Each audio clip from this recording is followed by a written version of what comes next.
నీవు నీటి కాలువల యొరను నాటబడిన చెట్టు వలె ఉండాలి. తగిన సమయానికి నీకు కార్యములు జరగాలి. తగిన సమయానికి నీకు వివాహం జరగాలి. తగిన సమయానికి నీకు ఉద్యోగం రావాలి. తగిన సమయానికి నీకు పిల్లలు కలగాలి. తగిన సమయానికి నీ పిల్లల పిల్లలకు వివాహం జరగాలి. అలా అయితే నువ్వు ఎలా ఉండాలో తెలుసా? నీటి కాలువల యొరను నాటబడిన చెట్టు వలె ఉండాలి. అలా నీటి కాలువల యొరను నాటబడిన చెట్టు తగిన కాలమందు ఫలములిస్తది. ప్రియమైన వారలారా, నువ్వు కూడా అలా నీటి కాలువల యొరను నాటబడిన చెట్టులా ఉండాలంటే కీర్తనలు 1వ అధ్యాయంలో చెప్తున్నాడు.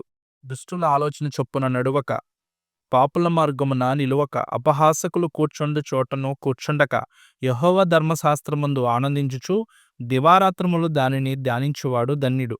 అతడు నీటి కాలువల యొరను నాటబడినదై ఆకువాడక తన కాలమందు ఫలమిచ్చు చెట్టు వలె నుండును. అతడు చేయనదంతయు సఫలమగును. ఏమైనా వారలారా, నువ్వు చేసే పని ప్రతీదీ కూడా సఫలం అవ్వాలి. నువ్వు చేసే పని సఫలమైనట్లయితే నువ్వు ఆశీర్వదింపబడతావు. ఈ చిన్న మాటలను దేవుడు దీవించును గాక. ఆమేన్.